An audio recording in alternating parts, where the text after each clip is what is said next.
आई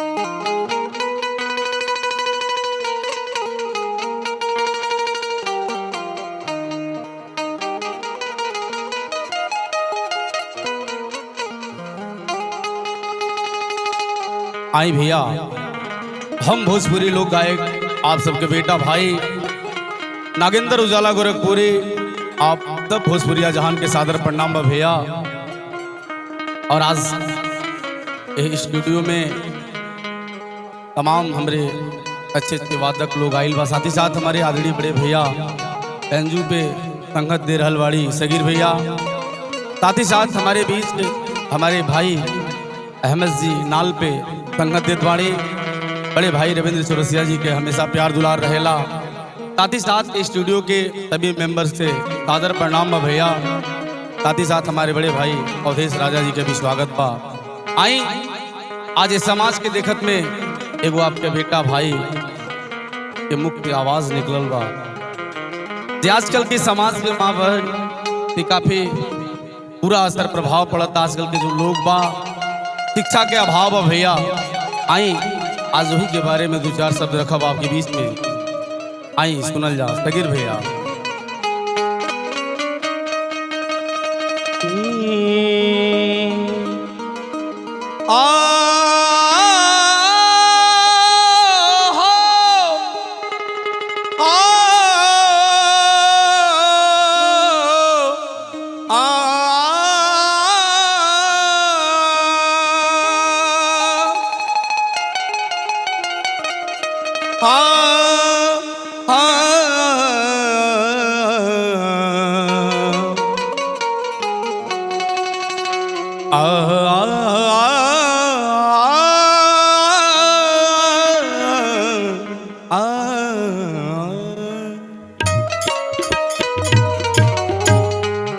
आई कहे बा कि जग में हर माई बिना केहू ना,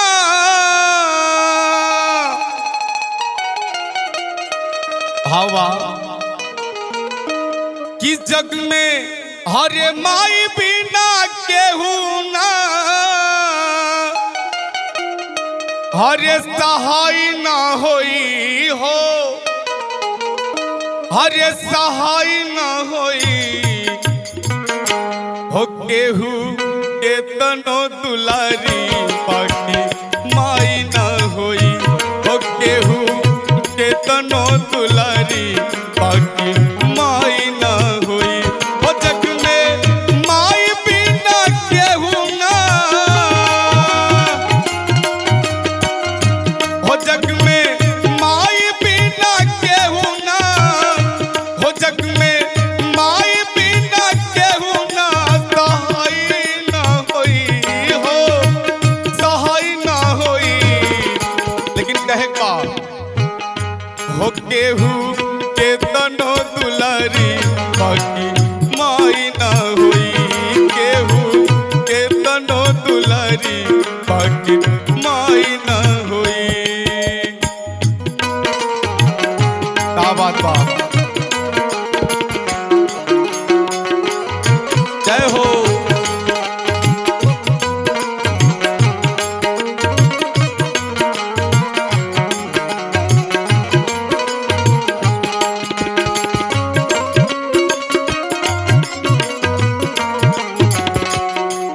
जय हो बाबा गुरु गोरखनाथ।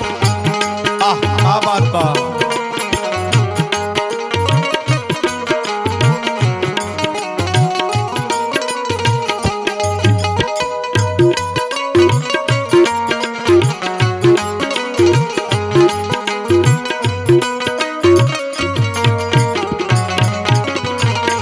लेकिन कहेगा भैया देखी माई तो माई होले, चाहे दुर्गा माई हो, चाहे काली माई, चाहे ऊ माई जौना माई के कोख से हमन के पैदा होइला। ए भैया माई के कर्जा केहू ना चुका बोले बा, माई के दाता ही अनमोल होला। माई कहे बा कैसे हो, सुख दुख रतिया दिनवा सहली, ओ मुख से कुछ नहीं कहली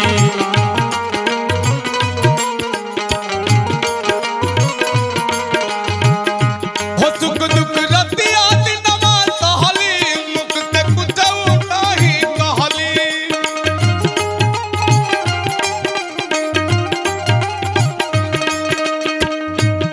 उनकर आचरण बढ़ के रजाई न होई।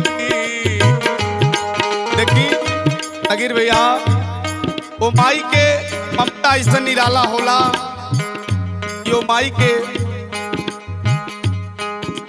जौन प्यार होला सबसे अलग होला।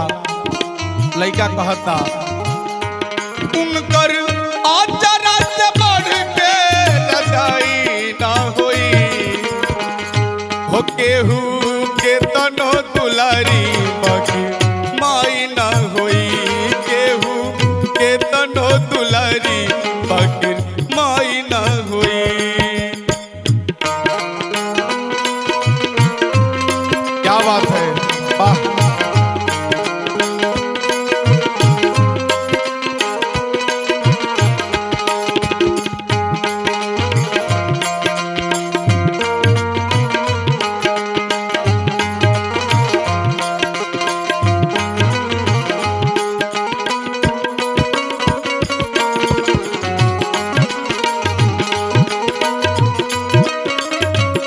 आए और कहे माँ देखी आजकल के जो जमाना चलता भैया आजकल के नया नया पतो लोग आवता घर में अगर कौनावश घर में कोनो बात के कमी हो जा चाहे खैले पीले से लेके चाहे कोनो बात बा तो थोड़ा सा कमी पे वो लोग मजबूरी ना समझे वाला बा और तमाम तरह के विघटना होता घर में तमाम स्थितियां पैदा हो जाते। लेकिन भैया हो जो माई बा वो माई कुछ खा के सोचते भैया केहू ना जाने आई कहे बा कैसे अपने सूखल पाकल खा के रखली सब कर धर्म बचा के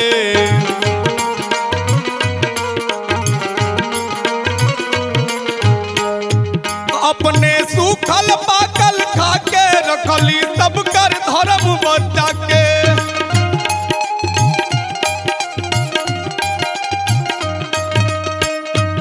उनकर आचरण बढ़ के रजाई न होई। कहता कैसे लइका भाव रखले बा कहता उनकर ममता से बढ़ के मिठाई न होई हो केहू के तनो दुलारी बाकी माई न होई हो केहू के तनो दुलारी बाकी माई न होई हो जग में माई बिना केहू ना